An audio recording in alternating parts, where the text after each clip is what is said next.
ప్రముఖ పుణ్యక్షేత్రమైన చొన్నవాడ శ్రీ మల్లికార్జున స్వామి కామాక్షిత ఆలయం ఎదురుగా ఉన్న స్థలం ఇటీవల ఆక్రమణకు గురైందని వాటి రికార్డులు పరిశీలించగా అది కామాక్షితాయి ఆలయంకు సంబంధించిన భూమిగా గుర్తించామని ఆర్వ భూమి శ్రీనివాస్ రెడ్డి తెలిపారు.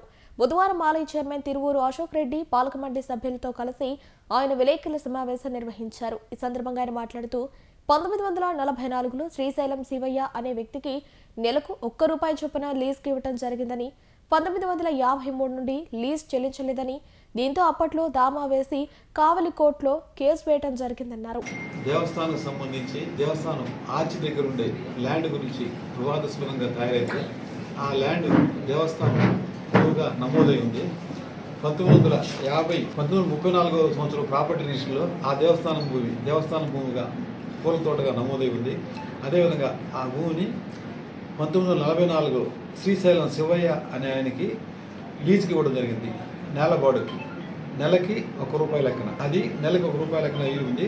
53 సంవత్సరం నుంచి లీజ్ చెల్లించిన దానివల్ల ఆ రోజున్న ధర్మకర్తలు వారు కావలి కోర్టు కేసు వేయడం జరిగింది. లీజ్ చెల్లించడం వల్ల కావలి కోర్టులో 66/53 దావా వేసి అది దేవస్థానానికి బకాయి పడింది, చెల్లించవలసిన కోరగా అది వారు చెల్లించడం జరిగింది.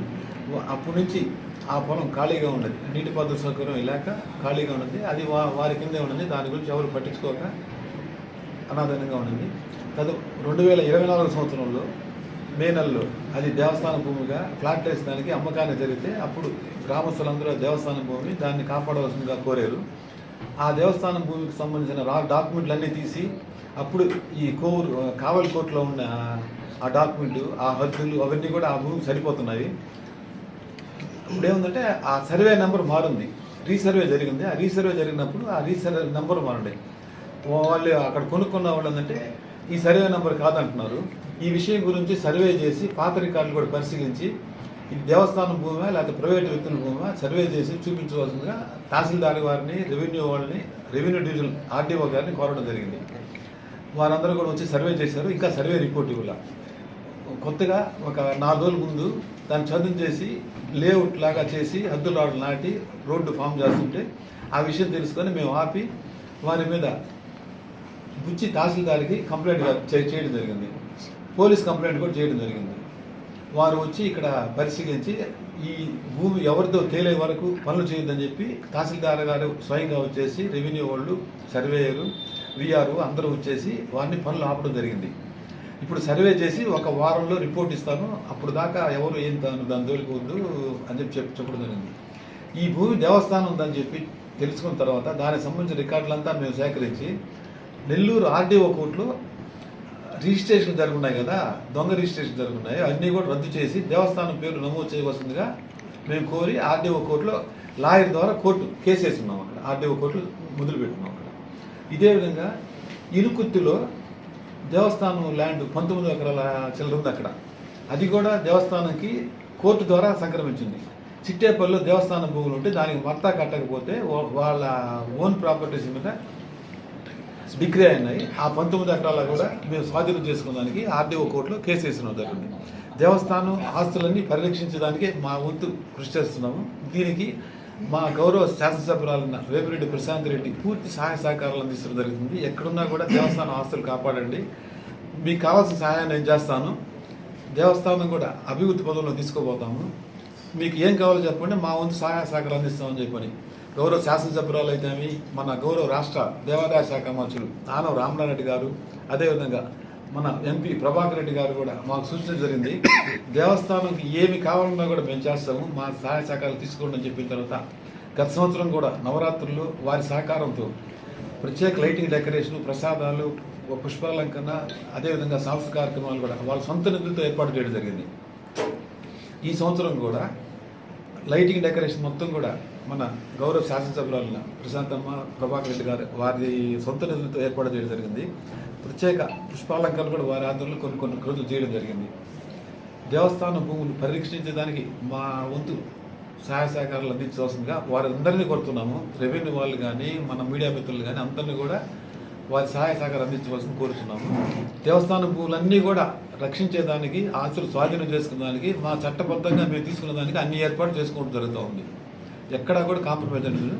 ఇప్పుడు అన్నీ కూడా గ్రామాల్లో రీసర్వే జరుగుతూ ఉంది. ఇప్పుడు పెనుపల్లి ల్యాండ్స్ అవన్నీ కూడా ఉన్నాయి. అవన్నీ కూడా అనుభవదారుల కింద ఇంతకుముందు వేరే వాళ్ళ పేర్లతో ఉంటే కూడా అవన్నీ మార్చి దేవస్థానం పేరే ఎక్కించడం జరిగింది.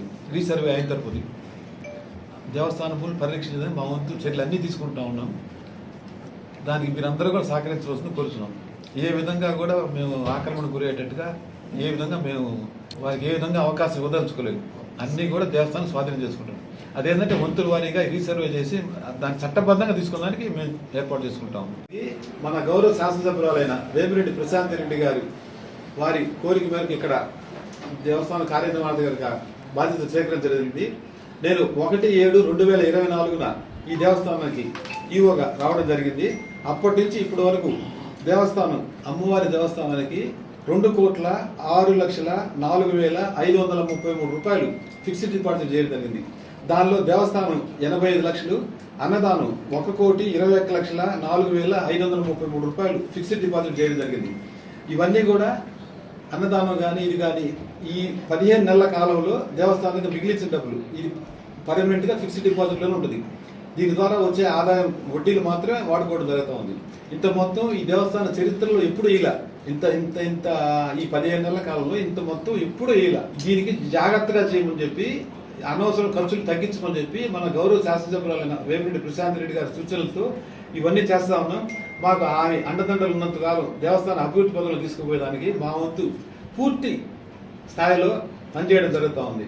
ఈ నెల 8వ తేదీన ఉదయం 10 గంటలకి ప్రమాణ స్వీకార కార్యక్రమం పెట్టుకోవడం జరిగింది. ఎమ్మెల్యే గారు డేట్ ఇచ్చారు. ఎమ్మెల్యే గారు, ఎంపీ గారు, మన దేవాదాయ శాఖ మంత్రి కూడా ఆహ్వానించవచ్చున్నాం. ఆయన కూడా వచ్చేదానికి అవకాశాలు ఉన్నాయి. మేము 8వ తేదీ ప్రమాణ స్వీకారం చేయదలుచుకున్నాము. మా మీద ఇంతటి బాధ్యతను పెట్టిన ఎమ్మెల్యే గారికి మరియు వేమిరెడ్డి ప్రభాకర్ రెడ్డి గారికి, ఎంపీ గారికి మరియు దేవాదాయ శాఖ మంత్రికి ధన్యవాదాలు తెలుపుకుంటున్నాము. మేము ప్రమాణ స్వీకారం చేసిన తర్వాత 2 సంవత్సరాలు అమ్మవారి సేవలో ఎటువంటి అవతవకలు లేకుండా భక్తులకి అన్ని సౌకర్యాలు ఏర్పాటు చేసి మరియు ఆలయ డెవలప్మెంట్ కోసంగా కృషి చేస్తామని తెలియజేస్తూ ఇదే ఈ పత్రికాముఖంగా మాకు సంబంధించిన సన్నిహితులు, శ్రేయోభిలాషులు మరియు పాత్రికేయ సోదరులు అందరూ కూడా 8వ తేదీ వచ్చి మమ్మల్ని ఆశీర్వదించవలసిందిగా కోరుతున్నాం.